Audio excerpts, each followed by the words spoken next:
everyone. My name is Benjamin. I'm a freelance software engineer and consultant, and I've spent the last years of my career cutting big legacy monoliths into microservice landscapes. And during that, we had some challenges we faced when doing synchronous REST communication between services. And today I want to talk about how event-based collaboration of services can maybe help us overcoming those struggles. So, where have we been coming from?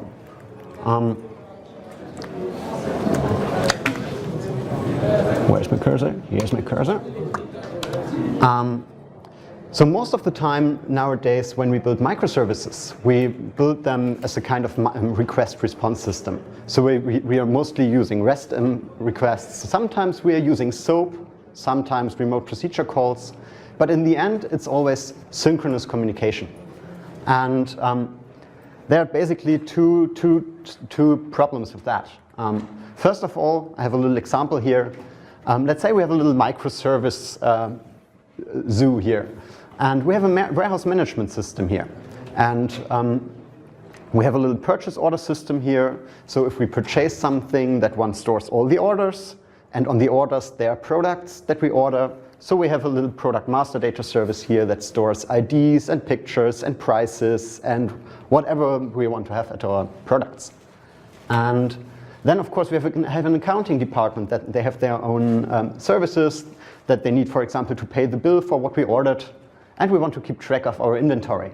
So we want to know what is in our warehouse so that our shop can decide, hey, that stuff is sold out, we don't offer it anymore. And now, if a truck arrives at our warehouse, our warehouse manager asks himself or herself the question, hey, there's stock on that truck. And did we actually order that? Because if we didn't order that, I won't accept that stock. And sadly, our product master data service here has a downtime at the moment. And therefore, our purchase order system is not able to answer, hey, because it doesn't know the products, it isn't able to answer that question, did we order that stuff? So the warehouse management system is not able to respond to user requests anymore. And the question is, what do we now tell our truck driver? The only possibility we have at that moment is to send him away and say, come back tomorrow, maybe our systems work then again. And we not only have that problem if the product master data service has downtime, we already also have it if that thing is for some reason, because of an overloaded database or something like that, just incredibly slow. So if it's incredibly slow, the slowness propagates through all the request chains. And in the end, if this one is a little bit slow, this one will be a lot slower, and that one will be slow as hell. So we have two problems here. We have cascading failures and accumulating latency throughout the service landscape. So that's the first block of challenges we faced. The second block is shown here. So we have this accounting system, and whenever the stock arrives, we want to pay the bill. So we ask our accountants, hey, please pay the bill. And they ask the purchase order service, hey, how much does that cost? What did we negotiate with our supplier? It gets an answer and it says, yeah, we paid that. Great. Now we also want to track our inventory. So we want to say, hey, we have new stock arrived, please add that stock to our inventory and track that. But the inventory system, for some reason, it fails. Let me say, null pointer exception, 500 error code. So all the warehouse management system sees is, oops, something didn't work. And what do we tell our truck driver now? So one choice would be, okay, our system breakdown, go away, come back tomorrow. But we already paid for that stuff. So if that guy is not coming back, we are losing money. The other opportunity or solution would be to say, okay, we accept all of that, but then you don't have an updated inventory, so you would never sell that stuff because your shop doesn't know that there's something on stock. So second problem we have with those synchronous request response architectures is that we have some unclear transactional boundaries in there, which lead to the problem that if something fails, we lose our consistency in the system. And so today, I want to propose event-based software architectures for that, and I want to show a little bit how they could solve that and what you have to take care of if you build such an architecture. So first of all, if we've seen that example, let us rethink how we did that back in the times when we didn't have computers for solving business processes. And that's quite valuable because those business processes are old. We have done centuries of warehousing and retailing, and people found solutions for that. And there's a lot of experience in those analog processes. And so how did we do that back then? Well, we have an example of a purchase order here. And that purchase order is not just one purchase order. It's a set of carbon copies of a purchase order. So when our buyer raises the purchase order, he has an original copy, and he will probably send that one to the supplier to order that stuff. But there are also those tiny carbon copies down here. And normally the first one will probably go to your own archives because you want to know afterwards what you ordered. And the second one will probably go to the accounting department so that the accounting department will know that something has been ordered so they can pay that, they know the price. And the third one will probably go to the warehouse so that the warehouse manager, when the truck arrives, knows, okay, we ordered that, can make his check marks on the list that everything arrived, that was ordered, and so on. And yeah, so what are the special properties of those systems here? So first of all, those copies are not created when the truck arrives. Those copies are created at the moment the order is raised. So much earlier in time. Those copies are basically immutable replicated data. They won't change because the purchase order has been sent out. So you can make some annotations on them, like you can enrich them. But changing those decentralized copies of the data mostly makes no change, makes no sense. Those copies are distributed to the different departments of the company, and they're distributed asynchronously. So not every time a buyer signs off a purchase order, he runs down to the warehouse and puts that thing down, but he stacks them on his desk, and once in a while when he goes for a coffee break, he carries that stuff to the warehouse and gives it to the warehouse manager. And if that guy is not there at the moment, he will take them back to his desk and try again later on. So yeah, they're asynchronously communicated, redundantly stored, decentralized copies, immutable copies of your data. And so this helps us to decouple the different parts of our company in a timely dimension. So we use the time dimension we have, that the truck will arrive weeks after we ordered, to decouple our systems and to decouple our data flows. And yeah, that way our warehouse can still work if our buyer is on vacation. Our buyer can still work if our accountant is on sick leave. And our warehouse can still work if our accountant is on sick leave. And so how can we transform this concept into the world of software engineering? And here we come with event collaboration. Event collaboration is a term that was coined, I guess, by Martin Fowler a lot of years ago. And it basically means that services inform other services about changes in their internal state asynchronously by sending so-called events or messages around. And those messages contain the state of the resource after the change. And this is normally done with a so-called publish-subscribe pattern, where you have one publisher and many subscribers. One buyer, many departments that are interested in the data.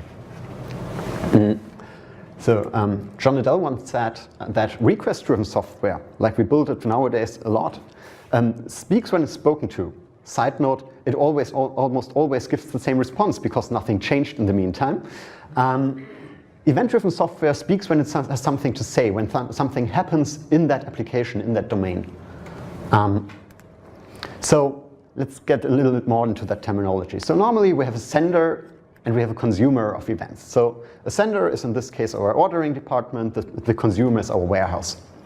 Those two want to communicate with each other, and they don't want to do that synchronously. So we have to have something that buffers the messages between those two systems. So normally there's some buffer in there, some message queue that stores events even if the consumer is down, even if the warehouse manager is on sick leave. And since I said we want to, so the sender doesn't necessarily have to know who's interested in his data, because I mean, why should a purchase order application know about the internal processes of our warehouse management? So what we're interested in is not communicating this to each and every of our consumers, but to have some abstract notion of a topic. And a topic normally has an abstract name, like something about purchase orders has changed. And everyone who's interested in that registers at this topic. And the sender publishes messages, and the consumers subscribe to messages. And that term, publish subscribe, is sometimes abbreviated as PubSub. So if you read about PubSub systems, it's more or less this kind of system.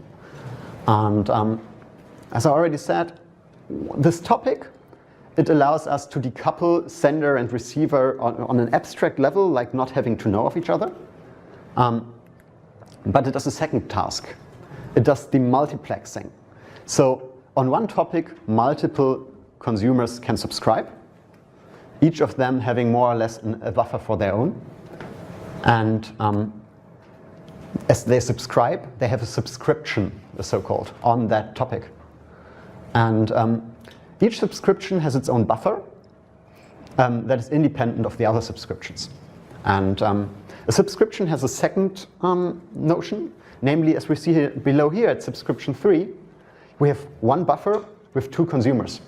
So you can use that, for example, if you have a whole cluster of client applications. So one client application with a whole cluster of machines, they can all use the same subscription, which means that every event will approximately be scheduled either here or here, but all of the events coming from the topic will definitely land either here or here, but not there and not there, because they have their own buffer, they have their own copy of the data. So we know now what subscriptions are. Now let's see what this blob in the middle is. And this one is typically called a message broker. And while the sender and the consumer are typically applications that you will write on your own, or that's part of your coding, the message broker is typically a system that you will buy or rent or take some open source stuff. Typically, if you choose to rent in the cloud, it's normally either Amazon SNS SQS or Google PubSub. If you take something that's open source, RabbitMQ, ActiveMQ are quite popular. Some people call Kafka a message broker. I personally wouldn't put it in that category. I see it more as a distributed commit log, and it lacks some features when it comes to resilience that are quite useful if you want to build such systems. But I come to that a little bit later. So we know a lot of the involved entities, but what we didn't talk about is events. And events, sometimes also called messages, are so more or less the same in the core entity of this of those event-based systems. And events and messages are normally more or less used interchangeably. There are some slight notions of difference, but I don't think they matter too much. And so interesting questions is, how should we design our events? And what is an event? How should it look like? And basically an event is a document that you transfer. So the easiest event that I can imagine is it maybe has some ID. That one is optional maybe. It has something, it says something about what happened. So it has an order type, an event type, something like order changed, and an ID. So not the event ID, but if we say order changed, it's nice to know which order changed actually.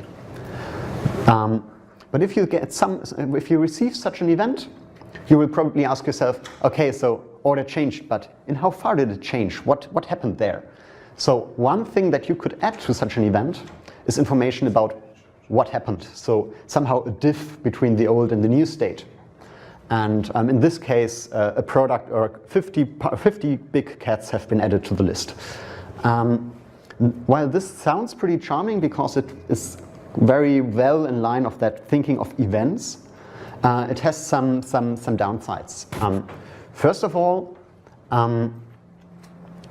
if you consume such an event and you want to know what the latest state of the order is, you must make sure that you have seen all the events before, that you didn't miss something, because you have to reapply all those events to recalculate the state of the resource. And that's bad for a second reason, because What you do then is basically that you re-implement something that should be encapsulated in the sender's domain. So if you're not very careful in how you design that API, you have consumers of yourself re-implementing your domain logic. So if you change your domain logic, those will break. So there's another way to do that, and that is not transferring what has changed, but transferring the new state of the resource after the change. So in this case, it would be the complete purchase order after the change sent out. And as a receiver, I can now receive that event, see the complete purchase order, store it locally, or grab some fields from it, or do whatever I like with that. While that is useful for many cases, it lacks, of course, this diff. So if you want to build, for example, a push notification for your boss that gets informed whenever you add a line that is too expensive, then this won't help you a lot. So if you need such systems, you can still use this notion of what happened, but be careful with it because it has those ugly downsides. Okay, so this system of where you transfer the whole state of the resource, there's a term for that coined this year on a conference in Chicago by Martin Fowler. It's called event carried state transfer, and I like that term a lot because it sounds a little bit like REST, and it has some parallels, and I think it helps a lot in thinking in the way how you think about such a process. So what else should you keep in mind when designing events? Events are about what happened. So you see the tense here about what happened, not about what will happen or what may have happened. So if you send events, communicate facts. Facts are mutable. Facts do never change again. So for example, be careful with wording. If your client sends you a letter and says, I cancel my account, don't send an account cancelled event or a contract cancelled event, because maybe some of your legal department people say, no, we don't accept that. And then you have to somehow roll back this cancellation through the distributed system because people trust it on the events you've sent. So when you send events, be sure that they are facts and that they have become immutable.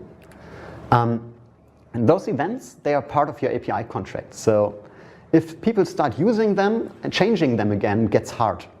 So give them some love, give them some reviews, give them the same amount of care you give to your traditional REST APIs when you design them. And keep them consistent with all your other APIs. Your REST API is the outer boundary of your service. It's the level of abstraction that where you try to encapsulate logic, and that's the only thing you're leaking to the outside is your API. So if you add an event API to a request response-based system, be sure to keep those levels of abstraction consistent with between each other. And yeah, so we said we want to send events when your REST resource changes. And we also want to send it maybe if someone else has to react on something, that push notification is the term, that push notification notion. But there are also the cases where we don't want to send events. As I said, we want to communicate facts. So if the change didn't become a fact, we don't want to communicate it. So for example, if you have a validation error, but we already have sent the message, we have a problem because we can't get that message back. The same is if you have a database downtime or something, for some other reasons, your event sending fails or your business transaction fails. So that sounds a little bit like ACID transactions, and basically ACID transactions can help us solving that. Because one way you can solve this issue is by buffering events locally before you send them out and write them in the same business transaction as you do your business code. And then after this transaction finished, you asynchronously send them out. If you would do that together, if you would say, okay, we have our transaction here, and inside the transaction, I do the remote communication to the message bus and send the event, you have some problems with that. First of all, if you do your transaction and you send the event, but you get a timeout from your messaging system, you won't be able to know if the message was delivered or not. So you could now roll back your transaction, but that would be bad because the event has already been sent. or you can rely on the event having been sent even if you didn't get any feedback, commit your transaction, but if the event got lost on the way, you again have an inconsistent state between your events and your communication and your database. So if you do that, store the event in the same transaction as your business logic. And then after the transaction, push them out asynchronously. So this sounds like if you re-implement that in each and every of your services, that sounds a lot like redundant code. So for one of my customers, we built such a local event log and published it as a Spring Boot starter. It's sadly tied to their proprietary messaging system called Cascading. So if you want to use something different, you will probably have to implement that on your own, but I think you can pretty easily use that as a copy template when you build your own, and we are happy to accept contributions on that. So if you adapted that for Amazon SQS, Google PubSub, ActiveMQ or something else, drop us a line and maybe we can find a way to publish that as one big project. So I already cut those cases of things going wrong, and so you have some resilience requirements. You want to make sure that each and every message gets delivered and that every message is processable, even if there's downtime. And achieving that is still a little bit challenging. So let's say you have an event, or you wanted to create an event, and that one is broken somehow. So you wanted to receive it as a receiver, but it doesn't match your expected schema because a field is null that you expect it to be not null and your system fails with a null pointer exception. Then what do you do with that event? The same holds true for the sender. So if you try to serialize that to send it via JSON over the message bus and your JSON serialization fails because you have a bug in your application, then you again have an event that is broken. And I think the only viable option to go here is basically to skip the event, to log and monitor that you have skipped something, and to continue with the other events. And then some administrator or some developer comes, fixes that bug, and when the error has been fixed, you can resend or reprocess the event that has been lying around there for some minutes or for some hours, and they will automatically get reprocessed. A good message broker will automate that for you. So if the message broker and you're a consumer and the message broker sends an event to you and you don't acknowledge that event as being successfully processed, many of them will resend that event every 10 minutes or something like that until it has been fixed. Bad thing about that, you see it down here, it basically means you're processing events out of their original order. And also, if the message broker can't be sure you have received the event, for example, because it has a timeout, then the only chance it has is to resend that until you acknowledge it. So you have to be able to process events independent of how often you receive them and independent of in which order you receive them. Now that sounds hard, and it turns out most of the time it isn't. So there are basically two solutions for that. One I would call the simple solution, and the other one is the smart and elegant solution. But most of the time, the simple solution is probably enough. How do we do that the easy way? What we already know from our event carried straight transfer definition is that our event consists of an entity ID, an event type, and the new state of the resource. And what we now do is we add a fourth field in there. And that field is an ordering key. An ordering key is something that monotonically increases over time. And that can be, for example, an entity version number or a monotonically increasing event ID. Some people will think about timestamps because they tend to monotonically increase over time. Bad thing is they usually don't. So they do most of the time, but they have this nasty habit of sometimes jumping back when an administrator sees that the clock is wrong and tries to fix it.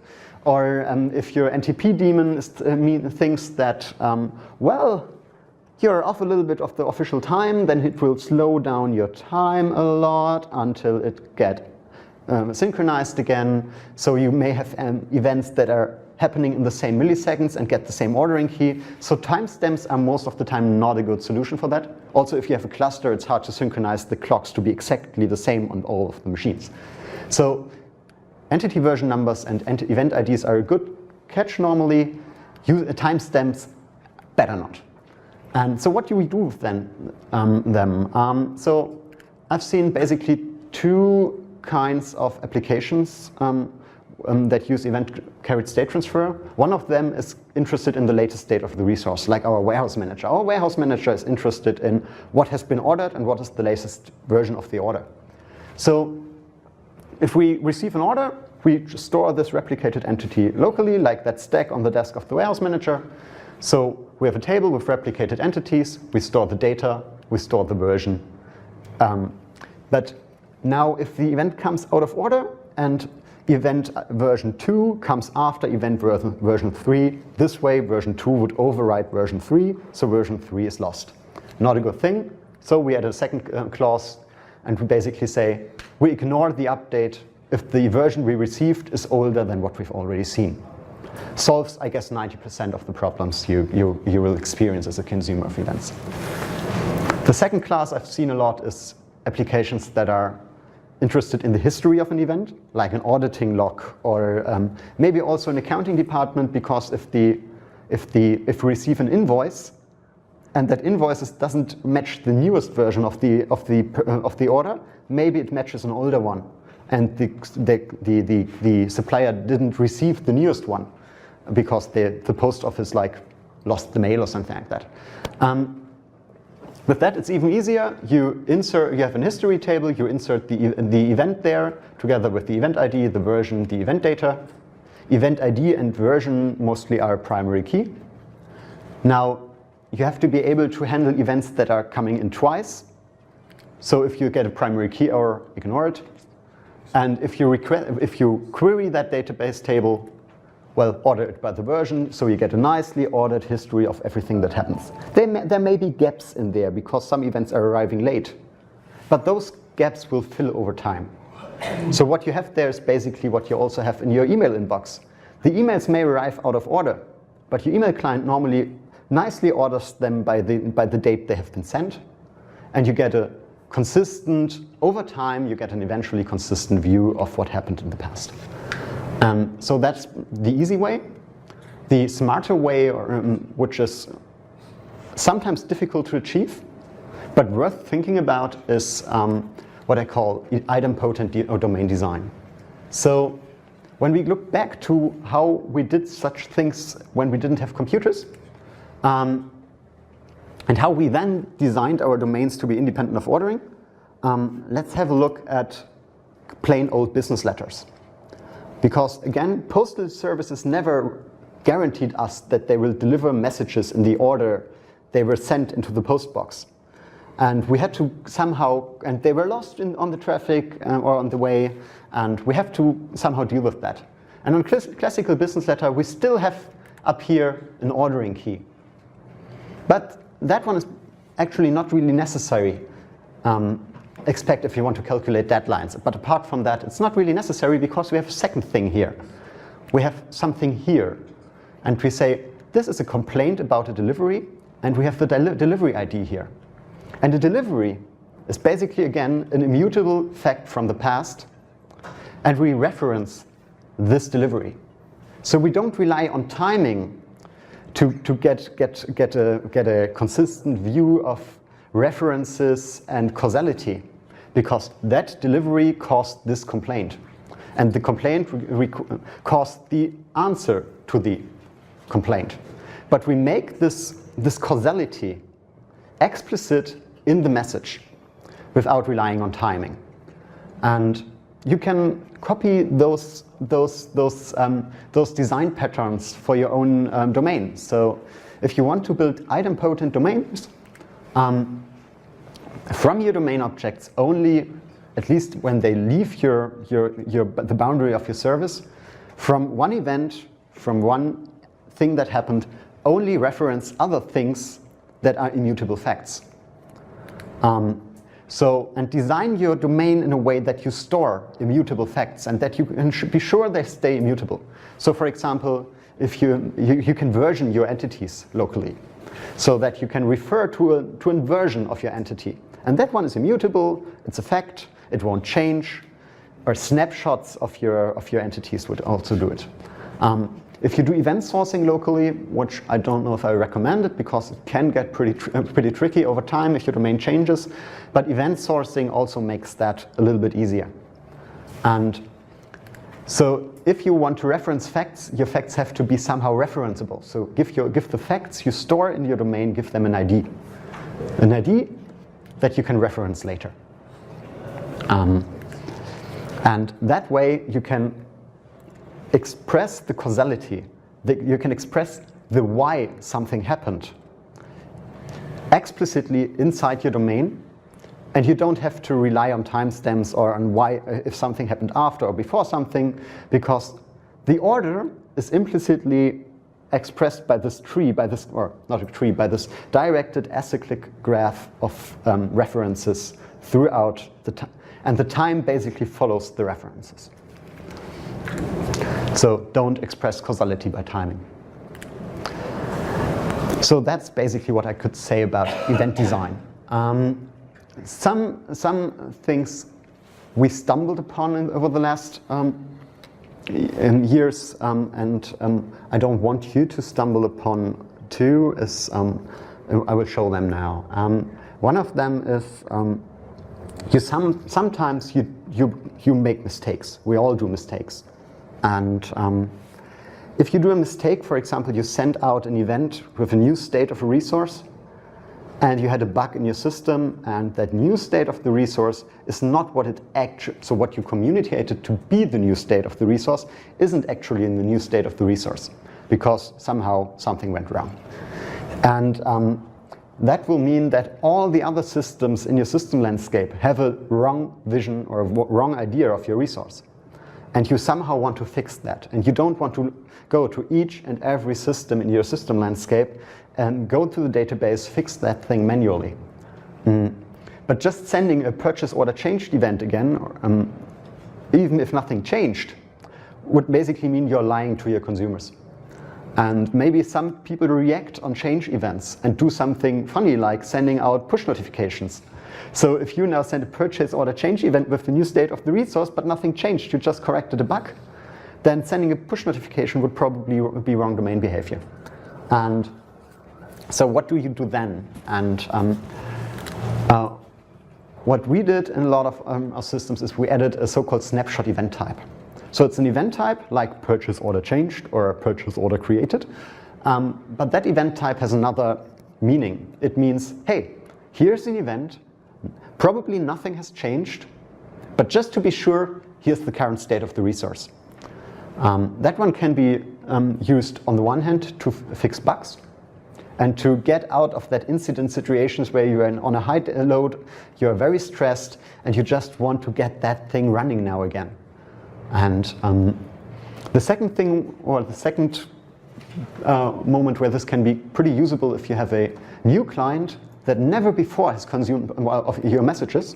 For example, you've built a new warehouse, a second warehouse, and now this warehouse manager has to also get a copy of all the purchase orders because otherwise he wouldn't have basis to work on. And then also just sending them a bunch of snapshot events with the current state of all the resources that are still relevant, because some orders may not be because they're from the past and they have been delivered already, but sending them a snapshot of all the relevant orders can be a pretty usable thing. And since you will use snapshots a lot in cases of incidents and in stressful situations, it's always good to have a way to trigger snapshot events, to trigger them fast and to have them tested. A second thing, those systems tend to get very asynchronous, and that can get confusing. If you at some point try to debug something and you don't really know anymore why that thing got in that state because that event has come but that one has been earlier, but somehow we sent one out and it has been consumed and the service has been calling back but got a different result. You get those very confusing system behavior situations. And what helped us a lot with that was having tracing information into our system. So the easiest way to accomplish something like that is if you have a user-facing front-end application, maybe you have a load balancer there, and when a request hits your load balancer, you can assign this request a unique ID, a UUID or a counter, request counter, whatever. And what helped us a lot is to take this ID and put it as a header field in each outgoing REST request. And each system receiving such a request will again take that field from the header and put it to all outgoing communication again as a header. If you send an event, have an event field that's called trace ID. Put the trace ID in there. And if any of your system does logging, you log the timestamp, you log the trace ID, and then you log your message. That way, if you do log aggregation about over all your systems, you can see like how the data flows through the system landscape. You can also, if we have trace ID, you can amend it. You can say the trace ID comes with trace ID 1, and if I send it further, it's 1-1, and then it's 1-1-1. So you can even see the timing from the trace IDs. And if you aggregate all your logs, you can get a pretty good view of how those messaging flows through your system and why your system behaved like it has been behaving. So building those event-based systems has one or two nice side effects. First of all, what you can do with those messages is you can archive them. They are documents. So the easiest thing you can do is have one consumer that subscribes to each and every of your company's topics and just pipes those events onto a data store, into a file, into a directory. That means that if you're there 2 years later and you want to do some analysis on, well, how did our purchase order volume develop over the last 3 years, you can fire up a Spark cluster, analyze all those documents, print a nice graph, and that's cool. And you also have, if you do pipe everything into a file store, you have basically an audit log for almost free. So you can build audit logging and you can build the basis and the foundation for future data analytics very easily. A second thing you can do with those events is, well, you can load your data warehouses into your BI environments with that. And I think probably some of you already experienced those problems with that split in mindset between developers and database administrators and engineers, especially if they're in the BI departments. So if you change your domain, if you change your database schema, and there's someone nightly copying your database to a data mart and historizing that and doing big analytics computations about that, if you change your database schema, their systems will break. And that leads, from my experience, to most or many times to very slow BI departments, because they're constantly trying to rebuild their pipelines because those stupid developers again changed their database schema without any need. And you get this friction this friction between those departments, and it is hard, and there's a lot of communication, and it's slow, and if you ask them up front, then they say no because it will take them 10 years. If you just do it, they are angry. That's not nice. And I think the root problem with that is that we are still loading BI systems by copying databases. And databases have never been designed to be an interface between organizational units. They are never been designed to be an interface between software. Those databases have been designed to be your data store, to be the thing that most effectively helps you solving your business problem. And if your business problem changes, your database will evolve too. Your events, on the other hand, they are designed to be interfaces. They are designed to be stable over a long period of time. They are designed to have migration paths, to have ways to evolve them if your domain changes. They may be versioned your APIs so that you can say clients, hey, please migrate to API version 2, but API version 1 will still be there for half a year to be backwards compatible. So events are designed for backwards compatibility, for evolvability, and so on. So just piping your events into your data warehouse is probably a more elegant solution than copying databases, a more stable one, and one that gets you out of that spinning wheel where the database developer is always running and running and running to keep up with your domain evolving. So yeah, BI loads.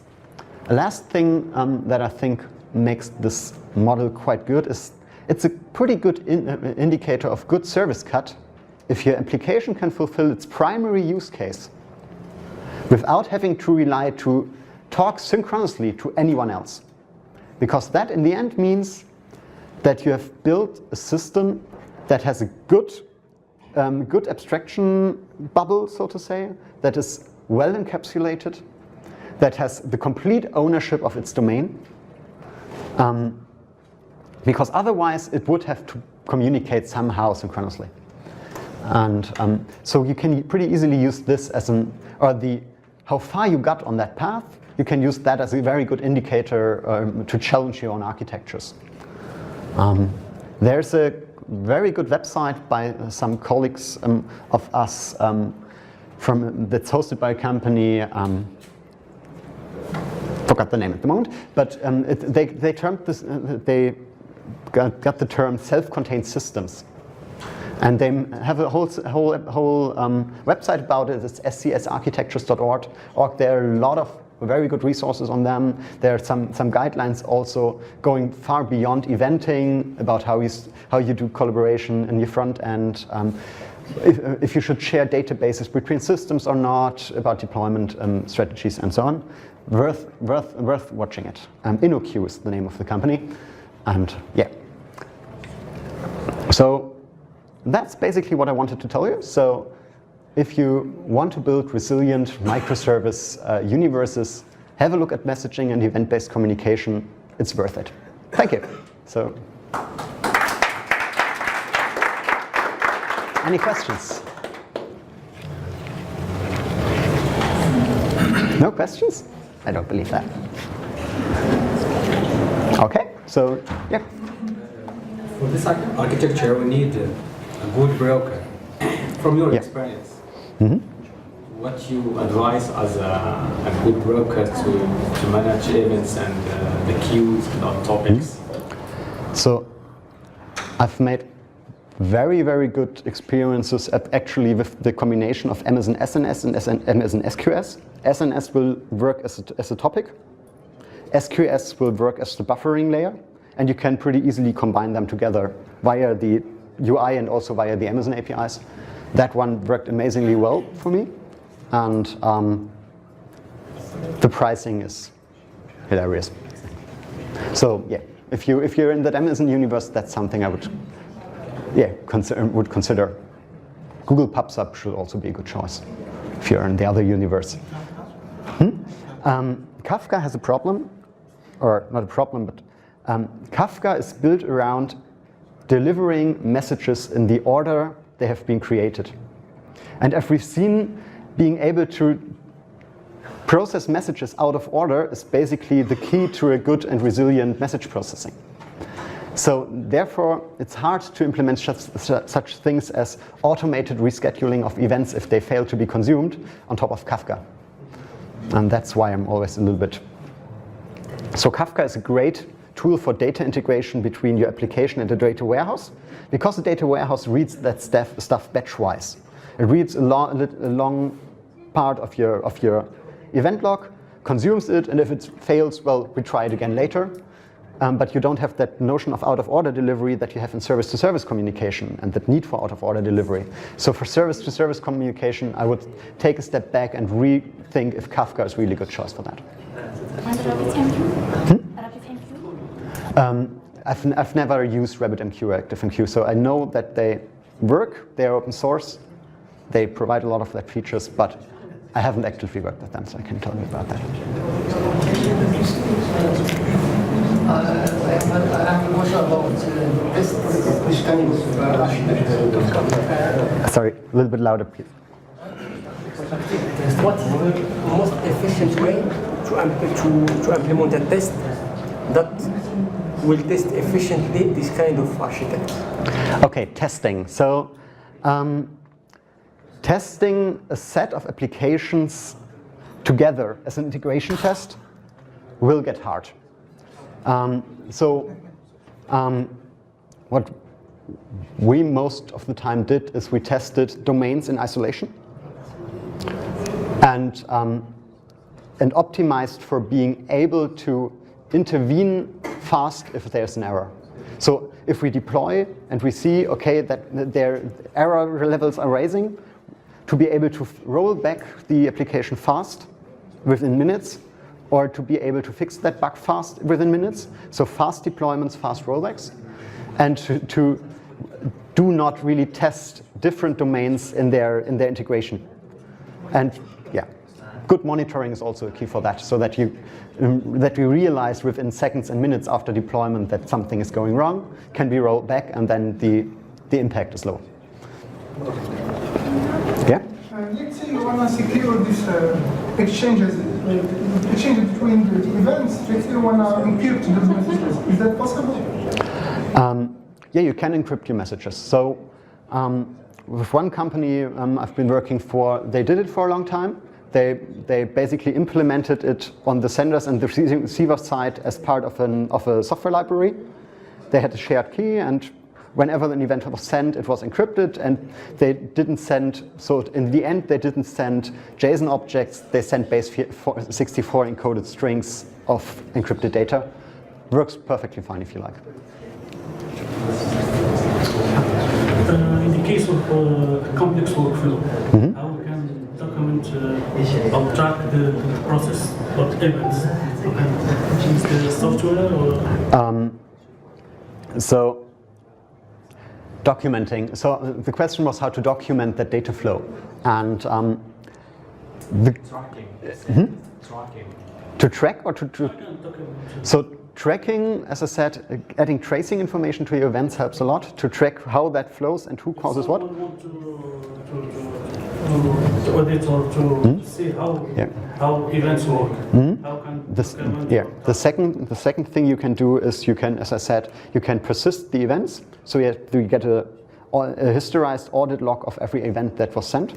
And the third thing that most of those message brokers provide is they provide you somehow a visual representation of who is subscribed to what topic.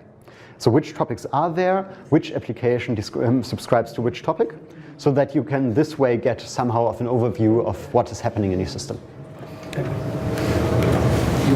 Okay, no more questions? So then I'll hand over to the next speaker. Yeah. Is there any kind of framework that can help us in an easy way? So as part of the Spring Cloud universe, for this Java Spring, for the Spring framework, there is an addition that's called Spring Cloud, and Spring Cloud also has a Spring Cloud messaging support that supports you in sending and receiving events via different cloud brokers. Cool. Thank you all for listening.